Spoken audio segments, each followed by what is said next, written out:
Welcome to Mishna study Masechet Maaser Sheni Perek Bet Mishna Tet. Over here in this Mishnah, we're going to speak about changing silver Maaser Sheni coins. This time in Jerusalem, right? So you got to Jerusalem, you brought all your money with you. You came from Tel Aviv, you have all these silver coins with you, and now you want to go ahead and you want to buy fruits in Jerusalem, right? But you need change. You need change. You need copper coins in order to buy in the shuk. How much are you allowed to change at a time? A person is changing his silver coins of Maaser Sheni in Yerushalayim. Similar to last Mishnah, Bet Shammai said you're allowed to go ahead and change the entire selah, the entire silver coin, and change it all into copper coins. Comes Bet and says, no, you only do half at a time. Half a shekel change to silver, a shekel change to silver, and the other half of the selah, the balance of the shekel, you go ahead and you change to ma'ot, to copper coins. Now, hadanim lifnei hachamim omrim, right? The people who are literally, speaking, discussing, judging in front of the hachamim. And who are these people? Rambam says this is Shimon ben Azai, Shimon ben Zoma, Shimon HaMitzri, and Hanan and Hananiah. All these rabbis, what they say, Omrim bishlosha dinarim kesef ubedinar ma'ot. Right? Remember that a selah, right? A selah has 2 shekalim, and a dinar is a quarter of a selah, right? Meaning that each selah has 4 dinarim in it. Right, so if you're gonna go ahead and say a selah is, let's say, if you transfer it like into our currencies, a selah would be $1, right? It would have 2 shekalim, 2 $half, right? And the dinar would be a quarter, as we have today, right? Which ends up being a quarter of a selah, right? So that's how it would be. So the selah is 1, the shekel is half of that. The dinar is, half of that, which is a quarter of the selah.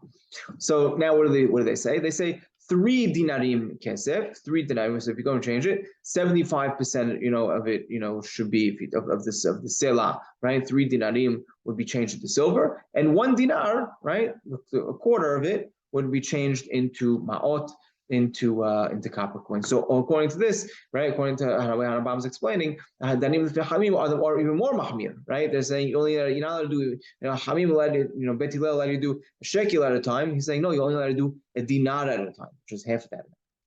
Rabbi Akiva Omer, Bishlosha dinarim kesef, urbi'it kesef, urbi'it ma'ot. That comes Rabbi Akiva and says 3 dinarim kesef and another quarter of what? Meaning another quarter of a shekel. Right, so it comes out to be, 7/8 are you're changing it to silver, and it will be dinar ma'ot, right? And ubirvi'it ma'ot, right? And a quarter, right? A quarter of a shekel, which is an eighth of the total. You're only allowed to change an eighth at a time into copper coins, right? So Bet Shammai says you do everything. Bet Hillel says you do half, right? Then you say you're allowed to do a quarter. Rabbi Akiva says the most you're allowed to change into copper coins is an eighth. Rabbi Tarfon Omer, 4 aspere kesef. You're only allowed to do 4 asparim of kesef. How much is an aspar? So Rambam says, I have no idea. Right? Eni yodea kama aspar yesh basela. Right? I have no idea. Okay. Now, Shammai Omer, what does Shammai say? Right? So interesting. Bet Shammai in the beginning of the Mishnah argues that the students of Shammai are arguing on Shammai. Right? Shammai himself had a different opinion. What's Shammai's opinion? Shammai Omer yanihena b'hanut v'yochal kinegda. You're not allowed to change anything at all to copper coins. You take your silver coin, you leave it in the store, and you eat, almost pulling it, as if it was like on credit, right? But you're not really on credit because you paid it in advance. And you paid it in advance, and you're eating from it, you're buying from the store at a time, but you're never changing that silver coin into copper coins. As we mentioned earlier, you're not allowed to change, right? You're not allowed to transfer the kedusha from coins onto coins, not from copper onto silver, not the silver onto copper. All the rabbis that are allowing this Mishnah are allowing it in order to buy food, right? So you could just, go to a money changer just so you can buy food, right? But Shammai over here is not even allowing that. Halacha is like Bet Hillel, that you're allowed to do half at a time.